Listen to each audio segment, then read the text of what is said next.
Hi and welcome to this video lecture for Introduction to Philosophy. And today we're going to be looking at the ancient Chinese philosopher Xunzi, who lived between 310 and 212 BCE, so somewhat later than Mencius, who we're also looking at this week. And we want to get a sense of the differences between their positions, and also to sort of get a sense of what Xunzi's position on ethics is and how it differs from Mencius and how it reflects the ideas of the Confucian tradition. So the main difference, I think we can put by saying that for Xunzi, ethics is not desire, it's not feeling, it's conscious activity. So we see this in the metaphors that Xunzi uses in the text to describe what happens when we're sort of developed or cultivated to become ethical people. The metaphors that Xunzi uses are more forceful than the ones that Mencius uses. So we get metaphors like a crooked stick that's submitted to the pressing frame in order to straighten it. So these are metaphors for human nature, right? So human nature is here like a crooked stick that must be submitted to a pressing frame to make it straight, so that it can sort of it can be responsive to and sort of responsive to culture and commands and so on. It has to be straightened out. A second metaphor he uses is the blunt knife that has to be submitted to the grindstone and whetstone, then it becomes sharp. He also talks about the potter's vessel, which is a product of the workman's art and not their nature. So the vessel becomes something workable, becomes something usable as a result of the art, the sort of technique and the craft of the person who works on it, not through their nature but through their craft. So that's what's important, what we become through culture, what we develop into through culture. That's for Xunzi what's important. So a potter produces an earthen dish from clay, the carpenter a vessel from a piece of wood, but neither the vessel nor the dish or the clay derive from the nature of the worker. They derive from the nature of the art. So that's an important thing here, that we see the idea of sort of natural goodness or natural potential kind of downplayed. What's important for Xunzi is how we're submitted to a kind of cultural process that that sort of molds us so that we can become ethical persons. I think a nice way of thinking about this is to ask about the difference between a farmer and a craftsman.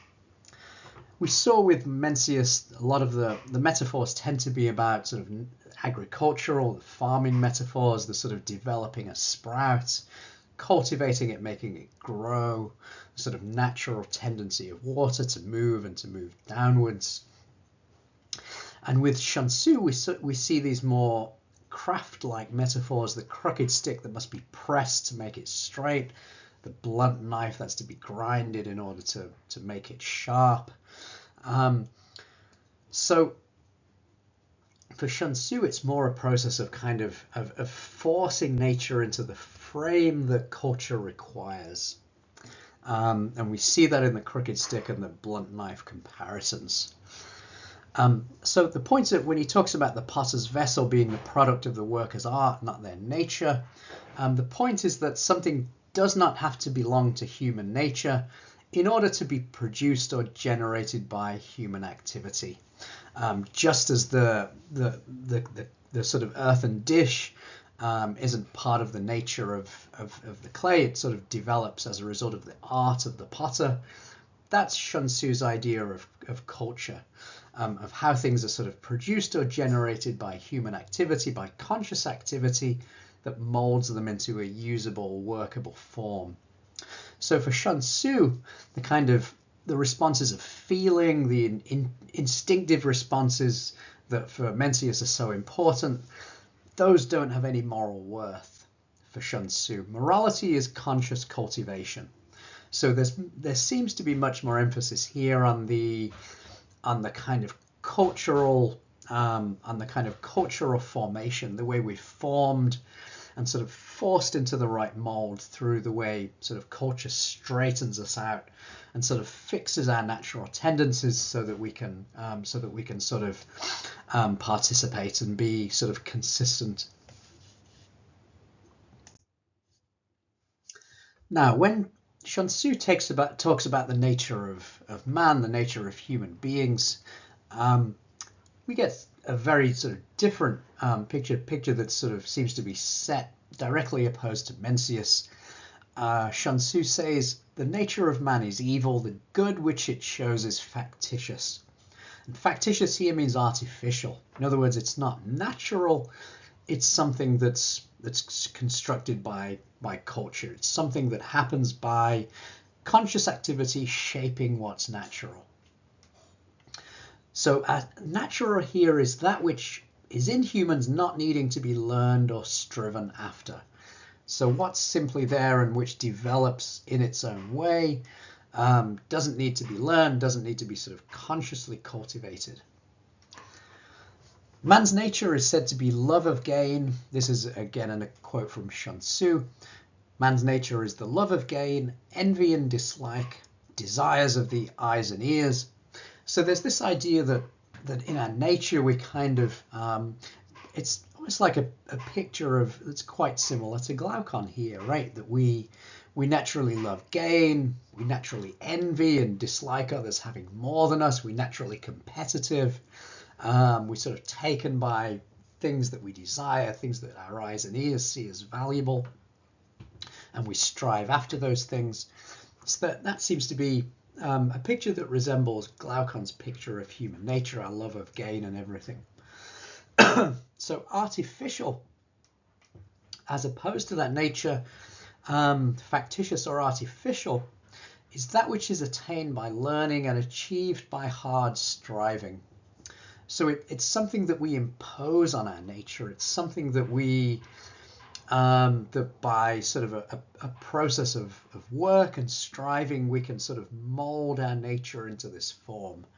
And that's the goodness that's artificial, that has to be sort of molded on our sort of, and our kind of, our sort of natural desires, which are not all suitable or sort of suitable in the right way for development into social being. So we have to be kind of molded and forced to sort of develop this to be socialized in ways that allow us to function in society.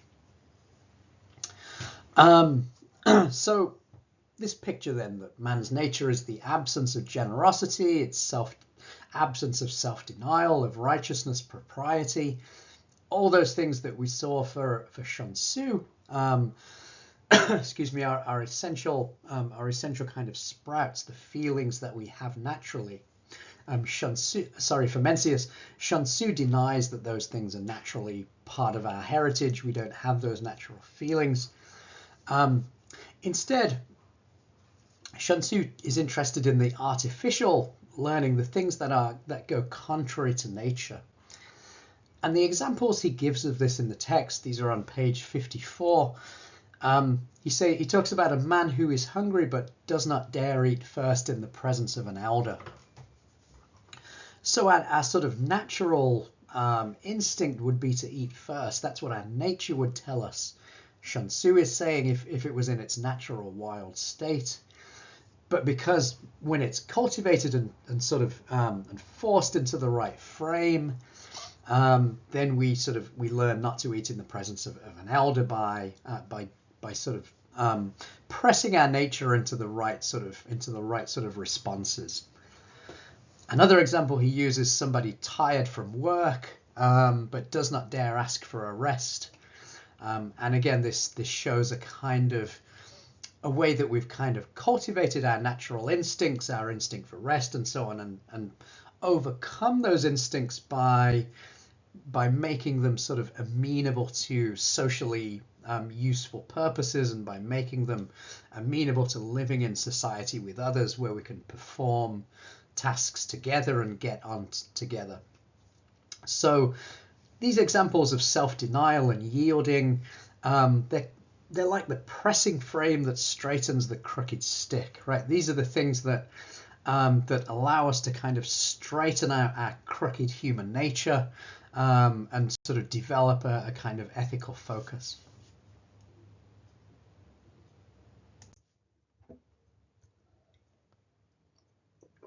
So for Xunzi, instinctual responses are not in themselves moral. So the feelings that we have, the natural feelings, are not themselves moral. Morality or ethical thinking requires conscious cultivation. In other words, it requires us to develop ourselves in ways that sort of restrain our nature or sort of mold it into forms that are more ethically sustainable. So it's that work of molding our nature, the conscious cultivation of ourselves. For Xunzi, that's what ethics is about. So the problem with our desires, it's not so much, Xunzi uses the word evil, that human nature is evil. But when he says that, he doesn't mean that we're sort of, we have natural desires to sort of hurt everybody and do as much harm as possible. What he means is that our natural desires, our sort of natural tendencies are kind of anarchic and wild. They're untamed. So they must be cultivated and shaped so that they're compatible with living according to the norms of society. Because our desires are kind of anarchic, they sort of, they come and go, and they want something now, and they have an immediacy to them that sort of can upend social interaction and sort of create conflict. So they have to be shaped in a way that makes them compatible with living according to the norms of society.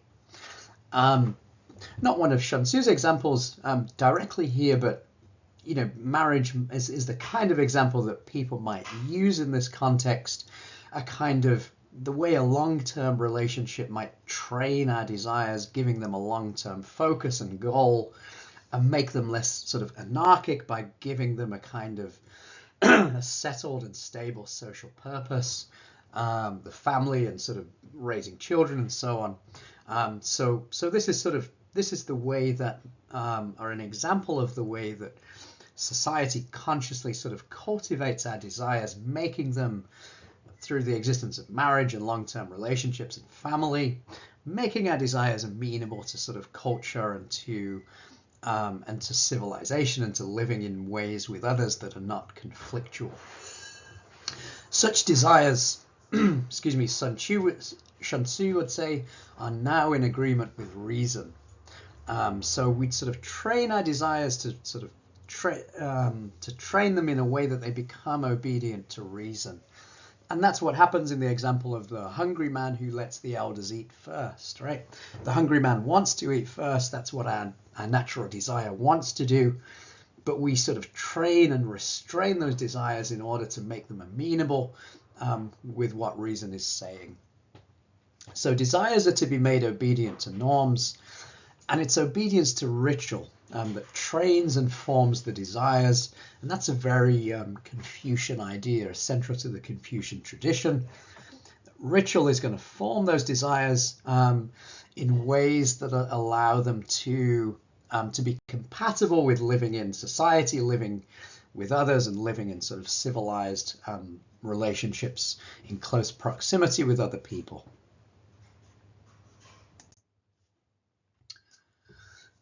Excuse me. So if you talk about the role of ritual, we can outline a number of key things that ritual does.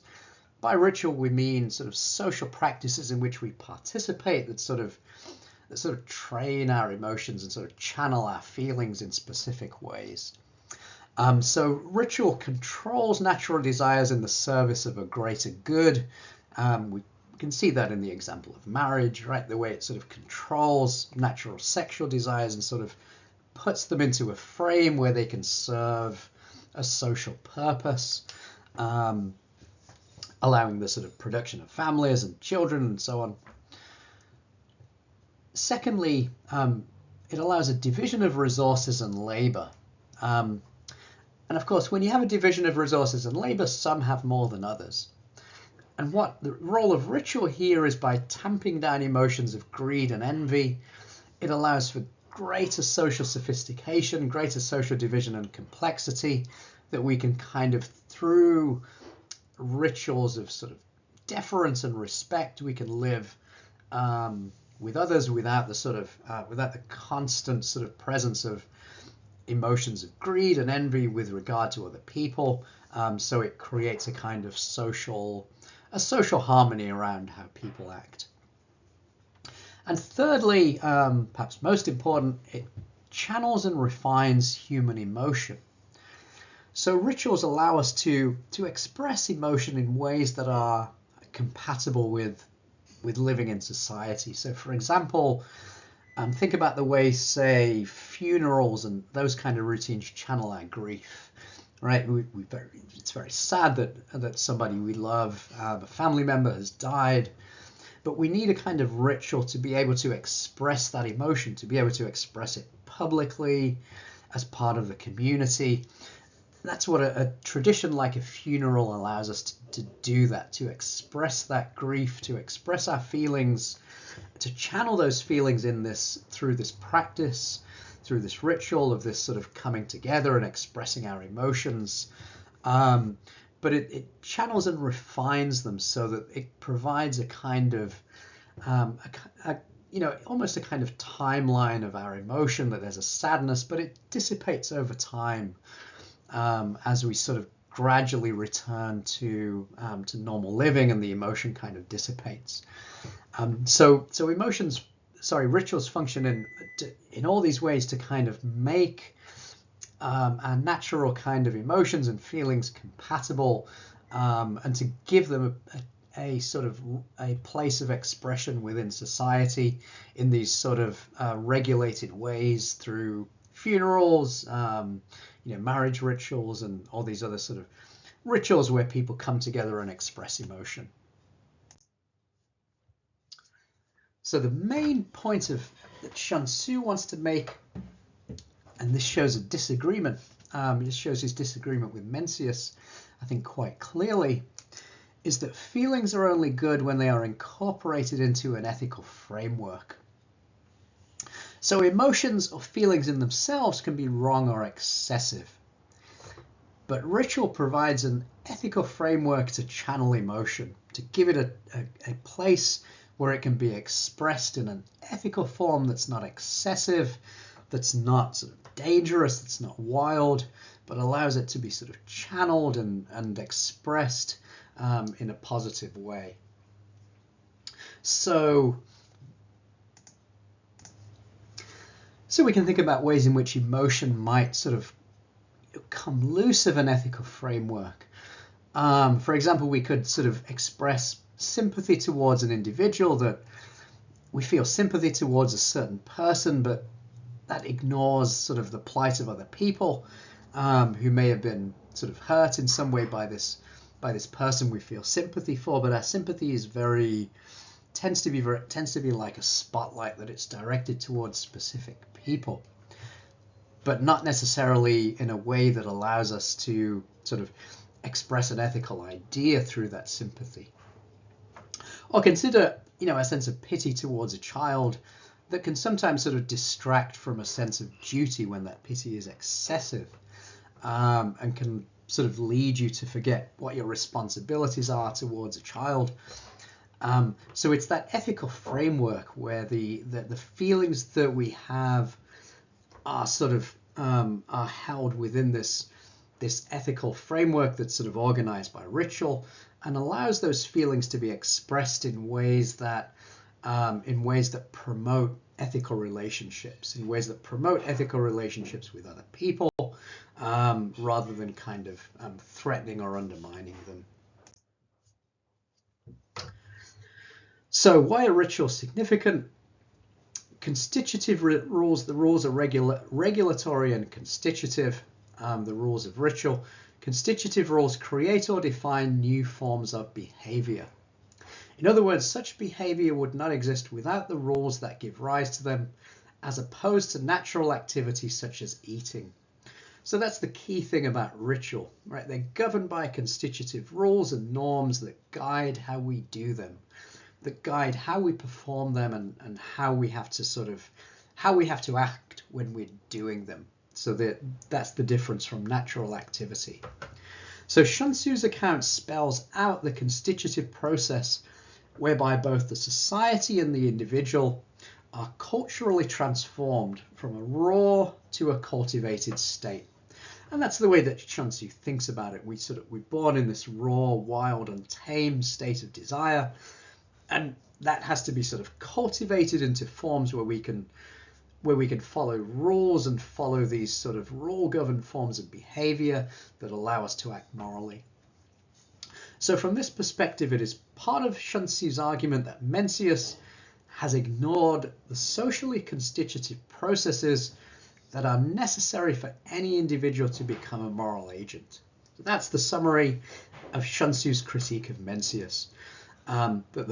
It's those social processes in which we learn to follow rules, to engage in rule-governed behavior. Those are the things that that turn us into moral agents. Those are the things that make us ethical people. It's not our natural feelings or our desires, but that social process. So, Xunzi argues that Mencius has failed to distinguish Xing from Wai. And what he means by Xing is human nature in the sense of what cannot be learned or worked upon. And Wai is conscious activity or capacity or artifice. And as we've seen for Mencius, that's the important, for Xunzi, that's the important thing. The conscious action capacity by which we sort of develop and cultivate and press our natural tendencies into a form that allows them to be useful and rule governed. So for Xunzi, it's Wai that builds us into moral beings. Now, we should also note that Mencius believes that cultivation is necessary as well. And we saw that with the example of Ox Mountain, right? If there's no cultivation, then the mountain is sort of destroyed, it loses its sprouts, the goats come and sort of munch on the sprouts. So cultivation is necessary. But where Xunzi and Mencius differ is in their evaluation of the nature that is to be cultivated. When Mencius says human nature is good, he does not mean most people are good. What he means is that badness or evil is a perversion of human nature. In other words, people become bad when human nature is corrupted, when its kind of natural growth and tendency is corrupted and becomes something else. Xunzi believes that people can learn to desire the good, but first they must be forced and trained to refine their natural instincts.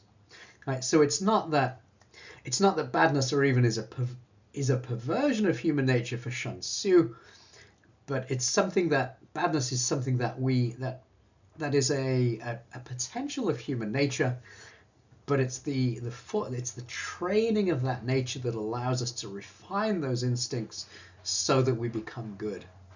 So for Mencius, badness is a perversion of nature, and for Xunzi it isn't. And all of our sort of capacity for goodness comes from our ability to cultivate the kind of wildness, the wild sort of instincts that we're born with. So if we look at this comparison here, and I think this is the core of the difference in how they view culture and how they view how we become ethical people. For Mencius, cultivating sprouts, that's the essential sort of work of ethical cultivation, right? And that's a slow process.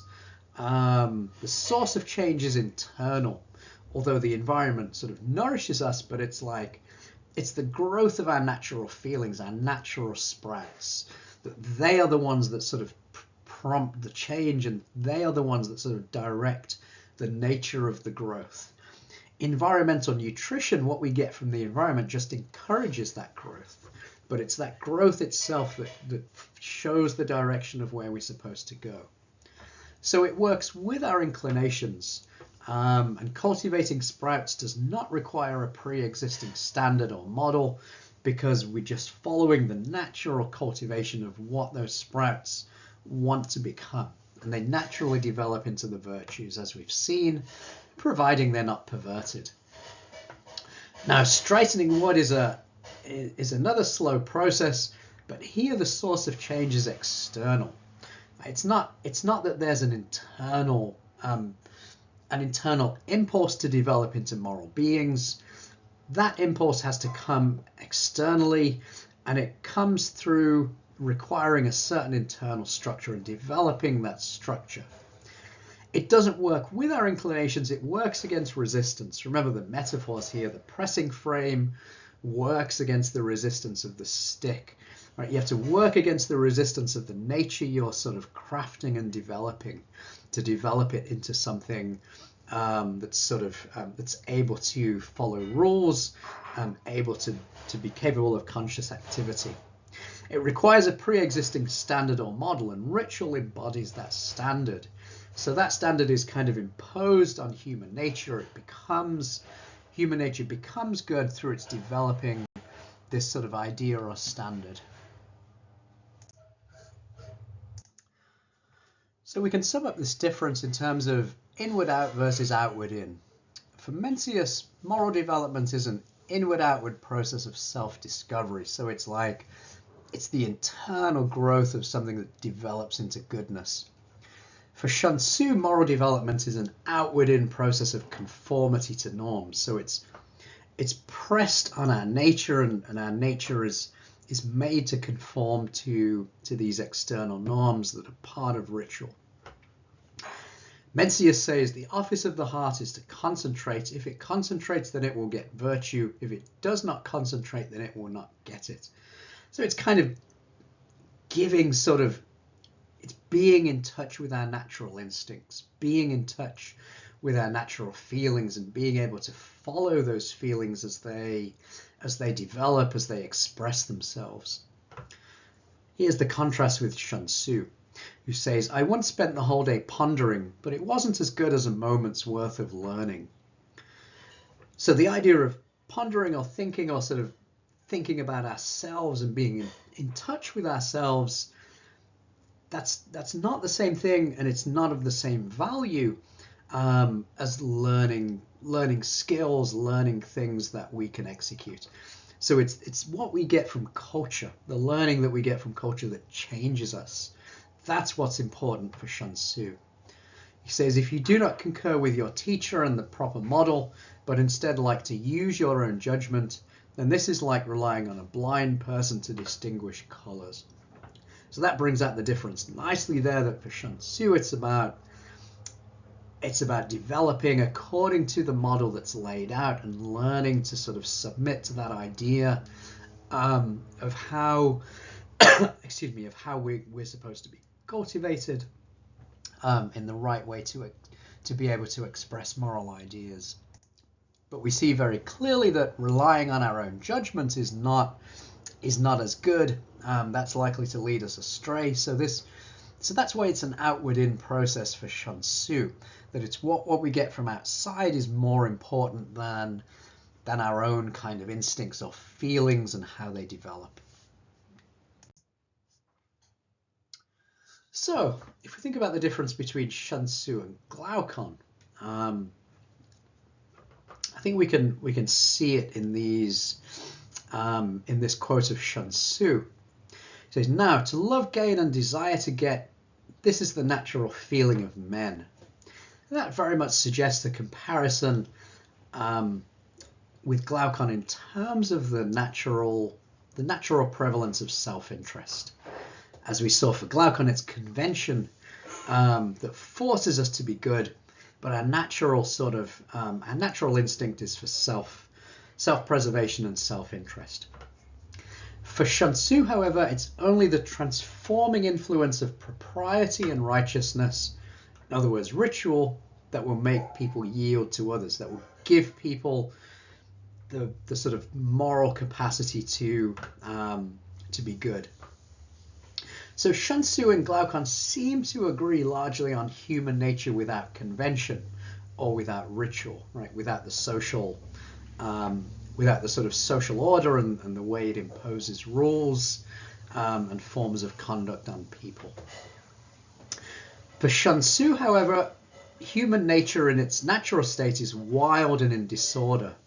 So we get a more negative picture of Xunzi, whereas for Glaucon it's natural that we're sort of self-interested and care about ourselves. So for Xunzi, it's as though nature needs ritual to be made into the refined version of itself. So for Xunzi, ritual shapes us, it refines us, it molds us, it represses our natural instincts, and it makes us into moral humans. But remember, that's not really what convention does for Glaucon. It doesn't refine, shape, and mold us. Instead, it just represses our instincts. It forces us to go against nature in the interests of other people. So Glaucon's picture of convention is quite negative, right? It doesn't develop our good. It doesn't make us into good people. It just restricts. Our self-interest. It restricts our capacity to follow our nature in the name of sort of living comfortably with others.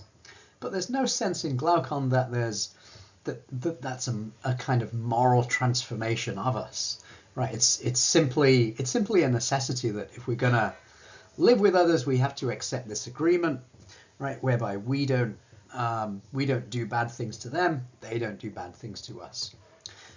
But there's no kind of, it's not like convention is a moralizing process like ritual is for Xunzi that makes us into moral persons. So that's an important difference between Xunzi and Glaucon.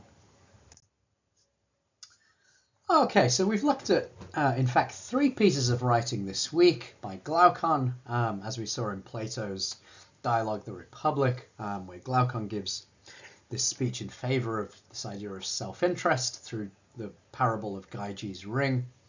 And we've looked at Mencius and Xunzi, 2 ancient Confucian Chinese philosophers. And we've seen the ways all 3 differ in their view of human nature and their view of what human nature is and how to cultivate and develop it. We've seen they differ in their views of the role of convention, whether it's positive, whether it's negative, whether it's in what circumstances it's positive, what it needs to do to make us into moral beings, whether it has a role, or whether it's just a way of kind of suppressing our nature.